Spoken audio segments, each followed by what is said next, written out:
এই লেকচারে আমরা দেখব মাল্টি লেভেল ইনহেরিটেন্স কিভাবে হয় তার বিষয় বৃত্তান্ত উইথ সাম প্র্যাকটিক্যাল ইমপ্লিমেন্টেশন আমরা জিনিসটাকে ক্লিয়ার করে নেবো সিম্পল ঘটনায়।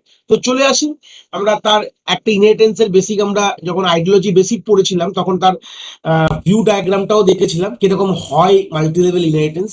তো আজকে এখানে দেখবো, ধরে নাও একটা ক্লাস এ রয়েছে, সেই এ থেকে যাবতীয় জিনিস ইনহেরিট হয়েছে বি তে, সিম্পল, এবং বি থেকে যাবতীয় জিনিস ইনহেরিট করেছে আরেকটা ক্লাস সি। এরকম তার তলায় অনেকগুলো ক্লাস হতে পারে, কোনো অসুবিধা নেই। এরকমের তলায় অনেকগুলো ক্লাস কিন্তু হতে পারে, ডি ই এফ। মানে এখানে সিম্পল ঘটনা যে একটা ক্লাস থেকে অনবরত তার বিলঙ্গিং ক্লাস এ থেকে বি ইনহেরিট করেছে, বি থেকে সি, সি থেকে ডি, এখানে মাল্টিপল লেভেল চলে আসছে। তো সেই সূত্রে এটাকে বলা হয় মাল্টিপল ইনহেরিটেন্স। এর বেসিক তো আমরা নর্মাল সিঙ্গেল ইনহেরিটেন্সের গল্প দিয়ে আমরা অনেক কিছু কনসেপ্ট ক্লিয়ার করে গেছি প্রিভিয়াস লেকচার্স গুলোতে।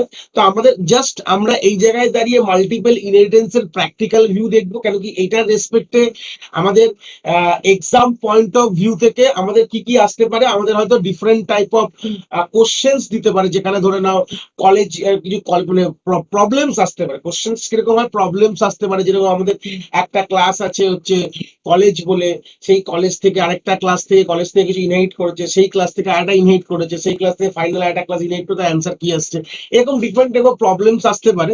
বাট আমি জাস্ট একটা practical overview with the help of constructor দেওয়ার চেষ্টা করছি, যাতে তোমাদের ব্যাপারটা একদম কনস্ট্রাক্টর দিয়েই যাতে তোমার যাতে জিনিসটা ক্লিয়ার হয়ে যায়। কারণ কি মাল্টিপল ইনহেরিটেন্স মধ্যে কনস্ট্রাক্টর কি করে ব্যবহার করবো, মানে কিভাবে ডেটা ফ্লো হবে, মানে যখন আমরা অবভিয়াসলি যদি আমাদের ধরে নাও সিম্পল আমি যেই আর্কিটেকচারের রেসপেক্টে যদি আমি পাশাপাশি এর ক্লাসটা লিখি, তাহলে কিরকম হতে পারে, আমি পুরোটাই পাবলিক অ্যাক্সেস স্পেসিফায়ার দিয়ে বলবো, যেখানে কিনা ক্লাস এ আছে এবং ক্লাস আমার বি আছে, যে কিনা পাবলিকালি এ কে ইনহেরিট করছে। সবই পাবলিক এক্সাম্পল দিয়ে আমি দেখাবো। আমরা প্রাইভেট প্রোটেক্টেড দিয়ে দেখেন ওগুলো ওগুলো ইনহেরিটেবল হয় না, সেরকম কিছুই মানে সেই পোর্শনে যে বসে সেখান থেকে বাইরে থেকে আমি অ্যাক্সেস করতে পারি না, আমার আলাদা করে আবার কোনো ফাংশন লিখতে অ্যাক্সেস করার জন্য। তো দরকার নেই, আমরা শুধু পাবলিক দিয়েই বুঝবো সবগুলো। যেরকম পাবলিক বি আছে, তো অবভিয়াসলি যদি এইটুকু পোর্শন আমি যদি কোডটা লিখি, তাহলে আমার কিন্তু একটা মেন লিখতে হবে। তো মেনে আমরা কি করব, মেনে আমরা অবভিয়াসলি ক্লাস সি এর যে লাস্ট ক্লাসটা থাকে, মানে এ বি সি, সি আমার লাস্ট ক্লাস মাল্টিলেভেল ইনহেরিটেন্স এর, তাহলে আমি সি এর অবজেক্ট বানাবো। সি এর যখন অবজেক্ট বানাবো, যদি আমার কনস্ট্রাক্টর থাকে, তাহলে কিভাবে এগুলো ফ্লো হবে, মানে সি থেকে বি, বি থেকে অবভিয়াসলি এইভাবেই কিন্তু ফ্লো হয়। নর্মাল কনস্ট্রাক্টর বানালে ফার্স্ট কার কনস্ট্রাক্টর কল হবে সেটা আগে দেখবো, তারপর দেখবো ডেটা ফ্লো কিভাবে হয়। একদম সিম্পল এই দুটো ফ্লেজেট দেখবো, মানে এটাই আমাদের কিন্তু পরবর্তীকালে যে কোনো এই রকম জনারের, মানে মাল্টি লেভেল জনারের প্রবলেম, বেসিক প্রবলেম দেয়, বেসিক যোগ বিয়োগ গুণ ভাগের প্রবলেম দেয়, যেখানে কোনো লজিক্যাল কোনো কথা থাকে না। সিম্পল মানে যদি তুমি মানে কনসেপ্টটা জানো, তাহলে তোমরা সলভ করতে পারবে। তো সেই সূত্রে দাঁড়িয়ে প্রথমে দেখবো কনস্ট্রাক্টর ইনভোক কি করে হয়, তারপরে দেখবো যে ডেটা ফ্লো কি করে হয় মাল্টি লেভেল ইনহেরিটেন্স। এই তিনটে ক্লাস দিয়ে বুঝো, এটা কিনা 3 এর পর 4 হলেও কোনো অসুবিধা হবে না, যে 4 এর তখন আমরা এই বানাবো অবজেক্ট। তখন এর পরে যে ক্লাস মানে লাস্ট যে ক্লাসটা থাকবে মাল্টি লেভেল ইনহেরিটেন্স, সবসময় তার অবজেক্ট বানানো হয়। মানে আমার এই ছবিতে who is the last class, class C is the last class, তো আমরা কার অবজেক্ট বানাবো, সবসময় সি এর অবজেক্ট বানাবো। মেনে সবসময় কার অবজেক্ট বানাবো, সি ও বি জে, সবসময় সি এর অবজেক্ট বানালেই গল্পটা বুঝতে পারবে। চলে আসি একদম ডাইরেক্ট প্র্যাকটিক্যালি জিনিসটা বুঝে নেবো। আমাদের থিওরিটিক্যালি সেরকম কোনো গল্প থাকবেই না, প্র্যাকটিক্যালি দুটো জিনিস বুঝবো। জাস্ট এর কনস্ট্রাক্টর ইনভোকেশন কি করে হচ্ছে, ডিস্ট্রাক্টরটা আমাদের সেরকম খুব একটা লাগে না, কনস্ট্রাক্টর যে অর্ডারে হয় ডিস্ট্রাক্টর অপোজিট অর্ডারে হয়, সিম্পল ঘটনা। সেটা আমি একদম প্র্যাকটিক্যালি যখন করাবো তখন দেখিয়ে একদম বলে দেবো। ডিস্ট্রাক্টরটা থেকে আর আলাদা করে কিছু করার ব্যাপার নেই, কিন্তু কনস্ট্রাক্টর যে অর্ডারে ইনভোক হয় তার অপোজিট অর্ডারে ডিস্ট্রাক্টর আমি কিন্তু সিঙ্গেল লেভেল ইনহেরিটেন্স দেখিয়ে দিয়েছি। সিঙ্গেল লেভেলস এর অ্যাড অন কনসেপ্ট গুলো আজকে আমরা ক্লিয়ার করবো। এই হচ্ছে আমাদের বেসিক আইডিওলজি। চলে আসি আমরা একদম প্র্যাকটিক্যাল স্ক্রিন, এগুলো পুরো জায়গায় একদম ক্লিয়ার করে নেবো। আমরা সিম্পল একটা ক্লাস নিয়ে ফেলেছি, তার বেসিক ডিজাইনিংটাকে করে নিই, তারপরে আসছি আমরা চলে এসেছি আমরা ডেমো ক্লাস একটা নিয়ে চলে এসেছি, মানে ডেমো আর্কিটেকচার কনসেপ্ট নিয়ে চলে এসেছি, যেখানে আমাদের পুরো ফুল ফ্লেজের 3টে ক্লাস, ভেতরে কিছু লেখা নেই, জাস্ট সিম্পল আমরা এটা যে আউট স্ট্রাকচার বা আর্কিটেকচারটা নিয়ে এসেছি, যেখানে দেখতেই পাচ্ছ ক্লাস এ নামক একটি ক্লাস আছে, তার রিজন হচ্ছে পাবলিক রিজন রেখেছি, কিছু লিখিনি, কোড লিখিনি। যেরকম ক্লাস যেটা আমি আর্কিটেকচারটা আমি যে ছবিতে দিয়েছিলাম সেটারই একটা মানে কোডিং ফরম্যাট নিয়ে এসেছি লিখে, যেখানে ক্লাস বি রয়েছে যেটা পাবলিকালি এ কে ইনহেরিট করছে, এবং তার ভেতরে কোনো কোড লিখিনি, আমি লিখবো এটা। তো সেই সূত্রে ক্লাস সি বলে একটা ক্লাস সি রয়েছে, যেটাও পাবলিকালি যাকে ইনহেরিট করছে, বি কে ইনহেরিট করছে, সিম্পল ঘটনা। তো সেই সূত্রে আমাদের ওটা পাবলিক রিজনেও কিছু লেখা নেই, মানে তার পাবলিক রিজন খুলে রেখেছি বাট কিছু লিখিনি। আমরা একটা ফুল ফ্লেজেড একটা লেআউট রেখে নিয়েছি এখানে, সেই লেআউটের উপরে আমরা ফার্দার কাজ করব কিভাবে কি হচ্ছে বৃত্তান্ত। চলে আসি আমরা সিম্পল, যেহেতু প্রথমে বুঝবো যে কনস্ট্রাক্টর ইনভোকেশন কি করে হয় আমাদের মাল্টি লেভেল ইনহেরিটেন্সে, সেই জন্য আমরা প্রত্যেকটি ক্লাসে একটা কনস্ট্রাক্টরকে অ্যাড অন করো। চলে আসি যেখানে এ নামক একটি কনস্ট্রাক্টর, সব ডিফল্ট কনস্ট্রাক্টরই দেবো, ফার্স্টে ডিফল্ট দিয়ে বুঝবো, তারপর আমরা প্যারামিটারাইজড দিয়ে কথা বুঝবো, আমাদের ডেটা ফ্লো কিভাবে হয় সেটা আমরা দেখবো।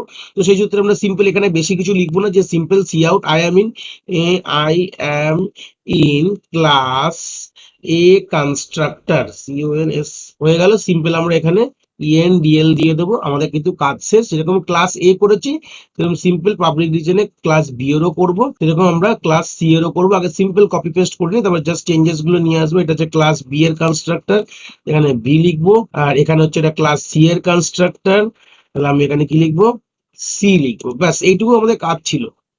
এ বি সি তিনটের কনস্ট্রাক্টরের আমরা বিষয় বৃত্তান্ত গুলো লিখে ফেলেছি। যখন এবার কল করব মেন থেকে কার অবজেক্ট বানাবো বলেছিলাম আমি, সবসময় আমাদের লাস্ট ক্লাস সি এর অবজেক্ট বানাবো, তো সি ও বি সিম্পল আমি করেছি। যদি বানাই আর কিচ্ছু করবো না, কার অবজেক্ট বানাবো, শুধু সি এর অবজেক্ট বানাবো, তাহলে অটোমেটিক কিন্তু আমরা সবসময় জানি যখনই অবজেক্ট তৈরি হয় অটোমেটিক্যালি কিন্তু কনস্ট্রাক্টরকে ইনভোক হয়। প্যারামিটারাইজ হলে প্যারামিটারাইজ, নন প্যারামিটারাইজ হলে নন প্যারামিটারাইজ বা ডিফল্ট কনস্ট্রাক্টর ইনভোক হবে। তো সেই সূত্রে যখন এই ক্ষেত্রে যখন ইনভোক হবে, কিরকম ভাবে ইনভোকেশনটা হবে সেটাকে ঝপ করে চলো দেখে নিই। কম্পাইল করলেই বুঝতে পারবো, আমার কম্পাইল এন্ড রান করলেই আমি বুঝতে পারবো যে কিরকম ভাবে ইনভোক হচ্ছে। চলে আসি, স্ক্রিন চলে এসছে, ভালো করে দেখে নাও। প্রথমে তাহলে কার, যখন আমি সি এর অবজেক্ট বানালাম, প্রথমে এ এর কনস্ট্রাক্টর ইনভোক হলো, তারপর বি এর হলো, তারপর সি এর হলো। আশা করি দেখে তোমরা ক্লিয়ার বুঝে গেছো। আমরা সিঙ্গেল লেভেলে এই কনসেপ্টটা দেখে এসেছি। প্রথমে সবসময় পেরেন্ট ক্লাসের হয়, তারপর চাইল্ড ক্লাসের হয়। এখানে আমাদের মানে সুপার পেরেন্ট কে আছে, এ, তারপরে মানে আমি যদি সি এর পেরেন্ট হচ্ছে বি, বি এর পেরেন্ট হচ্ছে এ, তাহলে সুপার পেরেন্ট বলতে পারো। তাহলে সবার প্রথমে কে আছে, এ, তাহলে এর কনসেপ্টে কল হয়েছে, তারপর বি এর হয়েছে, তারপর সি এর হয়েছে। অর্ডারটা মেনটেন সব জায়গায় সেম হবে, কিন্তু আমি প্রত্যেকটা ইনহেরিটেন্স যতগুলো আপকামিং লেকচারস আমরা নিয়ে আসবো, ওতে ধরনের সবগুলো তো আমরা দেখবো। এখন আমরা সেরকম মাল্টি লেভেল দেখি, এরপর মাল্টিপল দেখবো, তারপর হাইরার্কিক্যাল দেখবো, তারপর হাইব্রিড দেখবো। তো সেই সূত্রে সবগুলোরই কনসেপ্ট আমরা এইভাবে পুরো ক্লিয়ার করে নেবো, যে কোন ভাবে ইনভোকেশনটা হচ্ছে প্রত্যেকটা ক্ষেত্রে। তো সেটা কিন্তু আমরা ক্লিয়ার করতে করতে যাবো। চলে আসে, তাই সেই সূত্রে এই জায়গাটা ক্লিয়ার হয়ে গেছে যে আমাদের কি অর্ডারে ইনভোকেশনটা হলো। এবার ডেটা ফ্লো যখন করবো, মানে কনস্ট্রাক্টরের ভায়া যখন ডেটা যাবে, অবভিয়াসলি সি এর আমরা কি বানাবো, সি এর অবজেক্ট বানিয়েছি। এখানে কিন্তু যখন ডেটা পাঠাবো তখন সি এর অবজেক্টের মধ্যে দিয়েই পাঠাবো। তো ডেটাটা কিভাবে যাবে সেটা নিয়ে একটুখানি গল্পটা একটু চল দেখে নিই। তো আমি জাস্ট এই ক্লাসের মধ্যে ইচ্ছা সিম্পল কিছু অ্যাড অন করবো, যে আমার এখানে ইন্ট এক্স বলে একটা আমার ডেটা আছে, মানে মেম্বার ভেরিয়েবলস বলতে পারে, বা ইনস্ট্যান্স মেম্বার ভেরিয়েবল, আর ওয়াই বলে আছে হচ্ছে বিতে আছে, সিমিলার সেরকম সিতে আমি জেড বলে একটা রেখেছি। বাস আর কিচ্ছু করিনি, তিনটে মেম্বার ভেরিয়েবলস আমি এখানে রেখেছি। আর প্রত্যেকটি কনস্ট্রাক্টর তাহলে একটা ডিসপ্লে ফাংশন আমি রাখতে চাইছি, ভয়েড দিস, নয়তো দেখতে পাবে না তুমি যেটা আদৌ গেছে কিনা, ওই দেখার জন্য আমি ডিসপ্লে ফাংশনে একটা লিখবো। ঠিক আছে, সিম্পল। আমি এবার গল্পটা হচ্ছে ডিসপ্লে ফাংশনটা ডিস ওয়ান ডিপস টু, কারণ কি আমি কোনো ওভার রাইডিং এর কনসেপ্ট রাখবো না। তো ডিপস ওয়ান ডিপস টু করে তিনটে লাগবো, কারণ কি আলটিমেটলি এইগুলো সবই আমার কোথায় চলে আসবে, আমার সিতে চলে আসবে। সেই লেট বাইন্ডিং ফেল বাইন্ডিং এ ঝামেলা আমি যেতে চাইছি না। তো সেই সূত্রে আমরা যে তিনটেই আমি তো সেই তো আমি বি দিয়েই কল করবো, তা আদৌ এসছে কিনা দেখার জন্য। তো সেই সূত্রে আমরা লিখবো সি আউট, সিম্পল আমি ডিপস ওয়ান লিখেছি, the value of X is x, সেরকম আমি বিতে এটাকে জাস্ট সিম্পল কপি করব। তারপর আমরা মেন কনস্ট্রাক্টরের কাজে যাব, আমরা আগে কপি করে এই ডিসপ্লে ফাংশনটাকে সেট করে ফেলি। এটা হবে ডিপস টু করে দেবো।